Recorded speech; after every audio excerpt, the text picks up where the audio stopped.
Specially electronic మీడియాలో retirement అనేది అంటే ఒక 5-6 ఇయర్స్ చేయగానే ఒక అమ్మాయి పెళ్ళై వచ్చింది అనుకోండి, పిల్లల్ని చూసుకోవాలి, మా ఇంట్లో పిల్లలు ఉన్నారండి నాకు ఈరోజు కుదరదు అంటే ఎడిటర్స్ కానీ ఇన్పుట్ ఎడిటర్స్ కానీ కరెక్ట్ 6 అయ్యే టైంలో అమ్మ అక్కడ బ్రేకింగ్ న్యూస్ అక్కడికి వెళ్ళాలి అని అన్నారు. అక్కడ రీజన్ మా ఇంట్లో ఈరోజు ఈ ఫంక్షన్ ఉందండి, అది ఇది ఉంది అంటే దే ఆర్ అన్ఫిట్ అని చెప్పి వాళ్ళు పక్కన పెట్టేస్తారు.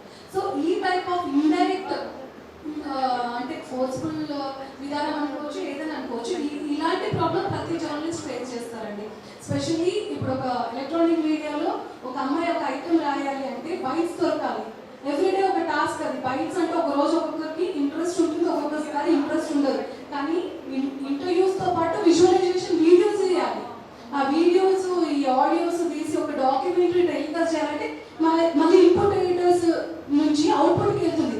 అవుట్పుట్కి వెళ్ళగానే వాళ్ళని బతిలాడుకోవాలన్నా ఈరోజు స్టోరీ చేసినామన్నా అలా 2-3 డేస్ బతిలాడుకుంటే ఒక్క స్టోరీ టెలికాస్ట్ అవుతుంది. మాకు దీనివల్ల ఏంటమ్మా ఫీచర్ పేజ్ ఉమెన్ డెవలప్మెంట్ కోసం వస్తే మాకేం వస్తుంది, ఓ అంబానీ వేస్తే ఓ మార్కెటింగ్ వాళ్ళు వేస్తే డబ్బులు వస్తాయి, మీరు మాకు డబ్బులు వస్తాయా అన్నట్టు చాలా స్టోరీస్ అలా వెనక్కి వెళ్ళిపోయే సందర్భాలు చాలా ఉంటున్నాయి. సో అంతో ఇంతో ఉన్నారు అంటే ఎలక్ట్రానిక్ మీడియాలో మినిమం ఒక 5 ఈవెన్ నేను 10 ఇయర్స్ మీడియా ఫీల్డ్లో ఉన్నాను మ్యామ్. 12 ఇయర్స్ సిన్సియర్గా చేసా. పెళ్ళి తర్వాత బ్రేక్ తీసుకున్నా. ఇప్పుడు నేను మా ఇంట్లో ఈ రీజన్ ఉంది, నా పిల్లల్ని చూసుకోవాలి అని అనే రీజన్ అక్కడ చెప్పదు. ఈవెన్ అట్లా చెప్తే వాంటెడ్లీ వాళ్ళు అది ఇట్స్ మై పెయిన్ అండ్ నాలాగా చాలా మంది ఈ ప్రాబ్లం ఫేస్ చేస్తున్నారు అనేది నా ఒపీనియన్.